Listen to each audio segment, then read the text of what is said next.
क्या आपको पता है कि जो चीज इंडिया में हम रोज 10 रुपए की लेते हैं वही चीज अमेरिका में 400 रुपए से भी ज्यादा की बिकती है।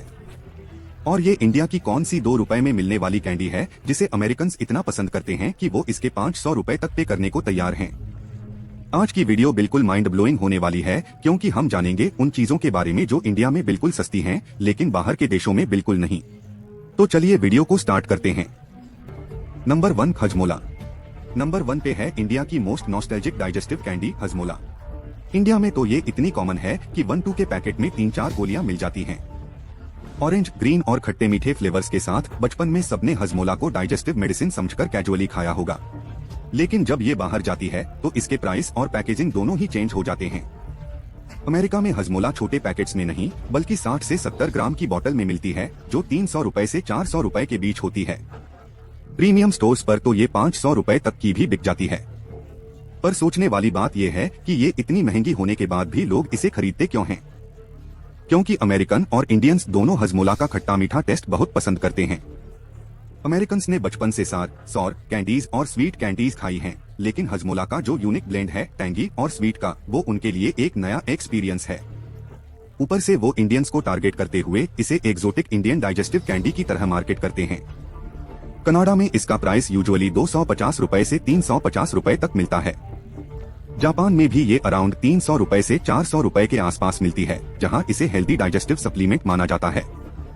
प्राइस गैप का सिंपल रीजन है, हजमोला बाहर इंपोर्टेड है तो उस पे इंपोर्ट ड्यूटी लगती है, शिपिंग चार्जेस ऐड होते हैं और रिटेलर्स अपना मार्जिन रखते हैं। प्लस डिमांड कम होने की वजह। नंबर 2 कुरकुरे। कुरकुरे इंडिया का फेवरेट नमकीन स्नैक है जो सिर्फ 10 रुपए से स्टार्ट होता है। बड़े पैकेट्स भी 30 रुपए से 50 रुपए में आ जाते हैं। पर बाहर टोटली डिफरेंट स्टोरी है। दुबई में कुरकुरे का नॉर्मल पैकेट 80 रुपए से 120 रुपए का बिकता है। कनाडा में सेम पैकेट 80 रुपए से 250 रुपए तक चला जाता है। अमेरिका में ये 250 रुपए से 330 रुपए तक हो जाता है। जापान में कुरकुरे 350 रुपए तक की रेंज में मिलता है, जहां इसे एक फॉरेन स्पाइसी स्नैक की तरह ट्रीट किया जाता है। एक्चुअली बाहर की कंट्रीज में इंडियन मसाला वाले स्नैक्स बहुत यूनिक लगते हैं। वहाँ मोस्टली सॉल्टी या स्वीट स्नैक्स कॉमन हैं, तो स्पाइसी कुरकुरे उनके लिए एक नॉवेल्टी है। इसी वजह से रिटेलर्स इसे प्रीमियम प्राइस पे बेचते हैं। प्लस कुरकुरे को ओवरसीज मार्केट्स में इंपोर्ट करना पड़ता है, जिसमें शिपिंग टैक्सेस सब लगता है, जो फाइनल प्राइस को मल्टीप्लाई कर देता है। Number 3 bubble gum. इंडिया में बबल गम का मतलब है 5 रुपए से 10 रुपए वाली मस्ती। लोग इसे चबाना पसंद करते हैं। पर बाहर कनाडा में ये 80 रुपए से 160 रुपए में मिलती है, यूएसए में 50 रुपए से 100 रुपए में और यूएई में 80 रुपए से 200 रुपए तक। क्यों? क्योंकि बाहर की कंट्रीज में शुगर प्रोडक्ट्स पर हैवी टैक्स लगता है। प्लस बबल गम वहाँ एक नीश मार्केट है जो प्रीमियम प्राइस। नंबर 4 दूध। इंडिया दुनिया का सबसे बड़ा मिल्क प्रोड्यूसर है। यहाँ नॉर्मल मिल्क 70 रुपए से 80 रुपए लीटर तक का मिल जाता है और प्रीमियम अदो मिल्क 180 रुपए से 250 रुपए तक। लेकिन कनाडा में नॉर्मल मिल्क 120 रुपए से 170 रुपए होता है और अदो मिल्क 300 रुपए से 450 रुपए तक पहुंच जाता है। यूएई में 150 रुपए में रेगुलर मिल्क और अदो मिल्क 350 रुपए से 500 रुपए का बिकता है। अमेरिका में रेगुलर मिल्क 100 रुपए से 130 रुपए और अदो मिल्क 280 रुपए से 400 रुपए तक मिलता है।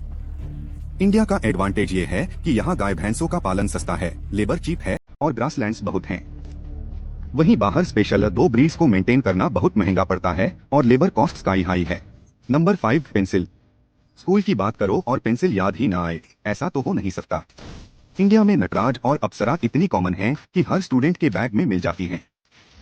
एक बेसिक पेंसिल सिर्फ 5 रुपए में मिल जाती है। पर वहाँ सीन कुछ अलग ही है। दुबई में favour castle wooden HB pencil का प्राइस लगभग 22 रुपए से 26 रुपए पड़ता है। अमेरिका में फेबर कैसल 9000 ग्रेफाइट पेंसिल बहुत पॉपुलर है और वो 90 रुपए से 150 रुपए पर पीस मिलती है। इतना डिफरेंस क्यों? क्योंकि इंडिया दुनिया का सबसे बड़ा स्टेशनरी मैन्युफैक्चरर है और मास प्रोडक्शन की वजह से कॉस्ट बहुत कम आती है। बाहर क्वालिटी भी ज्यादा प्रीमियम होती है, जैसे better graphite, eco friendly wood और branded packaging. Number 6 chocolate. Chocolate की बात हो और कैडबरी डेयरी मिल्क का जिक्र ना हो, ये तो इम्पॉसिबल है। इंडिया में डेयरी मिल्क की सबसे छोटी चॉकलेट 10 रुपए से शुरू होती है। नॉर्मल प्राइसेस 100 रुपए से 200 रुपए के बीच हैं और स्पेशल गिफ्ट एडिशन 800 रुपए से 1000 रुपए तक जाते हैं। लेकिन यूएई में देखो तो डेयरी मिल्क या सिल्क के पैकेट्स 150 रुपए से 300 रुपए से स्टार्ट होते हैं और प्रीमियम स्टोर्स में और भी महंगे बिकते हैं। अमेरिका में ये मोस्टली इंपोर्टेड कैटेगरी में आती है, इसलिए नॉर्मल पैक भी अराउंड 500 रुपए तक का होता है।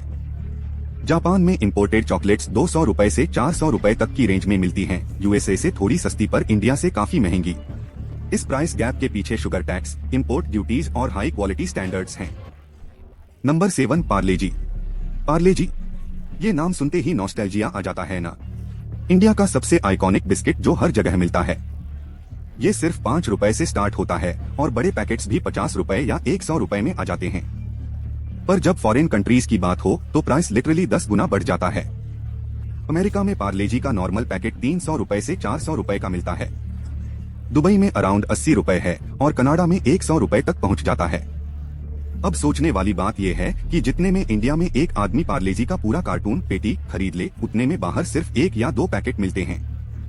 इस प्राइस हाइक की मेन वजह import duties, food safety regulations का एक्स्ट्रा कॉस्ट और सबसे बड़ी बात वहाँ पे इसे इंटरनेशनल स्पेशलिटी प्रोडक्ट की तरह पोजीशन किया गया है। इंडियंस के लिए तो ये बेसिक बिस्किट है, लेकिन अमेरिकन और कनाडियंस के लिए ये एक। Number 8 haircut. बाल कटवाने के लिए कितने पैसे देते हैं आप? 50 रुपए या फिर 100 रुपए, और किसी फैंसी सैलून में तो मैक्सिमम 400 रुपए से 500 रुपए। पर अगर यही सेम कट बाहर कराना पड़े तो आपके होश उड़ जाएंगे। अमेरिका में एक नॉर्मल बेसिक हेयर कट के लिए लगभग 3000 रुपए लगते हैं। कनाडा में बेसिक कटिंग का भी 1600 रुपए पड़ता है। अरे भाई, इतने में तो इंडिया का एक बंदा पूरे साल अपने बाल कटवा ले। लेकिन इतना महंगा क्यों? बाहर की कंट्रीज में मिनिमम बेस बहुत हाई है। एक बार्बर को पर आवर प्रति घंटा काफी ज्यादा पे करना पड़ता है। ऊपर से शॉप का रेंट और यूटिलिटीज सब महंगा है। इसलिए अब जापान जैसे देशों में ऑटोमेटिक हेयर कट कियोस्क आ गए हैं, जहां मशीन खुद ही बाल काटती है, सिर्फ 750 रुपए में। सोचो, जो वहां का सबसे बजट ऑप्शन है वो भी हमारे यहाँ के सबसे महंगे हेयर कट से ज्यादा है। नंबर 9 माचिस मैच स्टिक्स। अब बात करते हैं एक ऐसी चीज की जो इंडिया में लिटरली 1 रुपया में मिलती है, माचिस। वही माचिस जो हम पूजा से लेकर कुकिंग तक हर जगह यूज करते हैं। एक मैच बॉक्स में 30 से 40 स्टिक्स होती हैं और इनका प्राइस सिर्फ 1 से 2 रुपए होता है। लेकिन यही छोटी सी माचिस जब बाहर की कंट्रीज में जाती है तो प्राइस सुनकर आपका दिमाग खराब हो जाएगा। यूएई में ये 25 रुपए से 40 रुपए की मिलती है, कनाडा में 30 रुपए से 50 रुपए तक की, और अमेरिका में वहाँ के रिटेल पैकेट्स 170 रुपए से 400 रुपए तक में बिकते हैं। अब समझो कि जो चीज इंडिया में हम कभी भी दुकान वाले से फ्री में मांग लेते हैं, वही बाहर इतने महंगे दामों में बिक रही है। रीजन सिंपल है, वहाँ लेबर कॉस्ट बहुत ज्यादा है, सेफ्टी रेगुलेशन स्ट्रिक्ट हैं और डिमांड भी कम है क्योंकि मोस्टली लोग लाइटर्स यूज करते हैं। इंडिया में माचिस की मैन्युफैक्चरिंग तमिलनाडु में कंसंट्रेटेड है, जहां स्किल्ड लेबर और मास प्रोडक्शन की वजह से कॉस्ट बहुत कम रहती है। Number 10 toothpaste. सोचो, रोज हम ब्रश करने के लिए जो टूथपेस्ट यूज करते हैं, वही अगर आपको 10 गुना ज्यादा प्राइस में खरीदनी पड़े तो कैसा लगेगा? हैरान कर देने वाला फैक्ट है ये। इंडिया में कोलगेट का छोटा पैक सिर्फ 1020 में आता है और नॉर्मल 100 ग्राम की ट्यूब अराउंड 90 रुपए टू 100 रुपए की। पर अमेरिका में देखो तो सीन ही बदल जाता है। वहाँ क्रेस्ट सबसे पॉपुलर टूथपेस्ट ब्रांड है जो 250 रुपए से 420 रुपए में बिकता है। कनाडा में भी ऑलमोस्ट सेम प्राइस है क्रेस्ट और सेंसोडाइन का। यूएई में तो सिग्नल और सेंसोडाइन यूज होता है, जिनके स्मॉलेस्ट पैक्स भी 180 रुपए से 330 रुपए तक के होते हैं। अब सोचना यह है कि इतना प्राइस डिफरेंस क्यों? क्योंकि बाहर के देशों में टूथपेस्ट को सिर्फ एक डेली आइटम नहीं बल्कि एक हेल्थ केयर प्रोडक्ट माना जाता है। वहाँ strict safety regulations, premium packaging और हाई रिटेल मार्जिन सब मिलकर प्राइस को बहुत बढ़ा देते हैं। इंडिया में कंपटीशन भी बहुत है, इसलिए प्राइसेस कम है। तो दोस्तों, इनमें से कौन सी चीज का प्राइस सुनकर आपको सबसे ज्यादा झटका लगा? कमेंट करके जरूर बताना।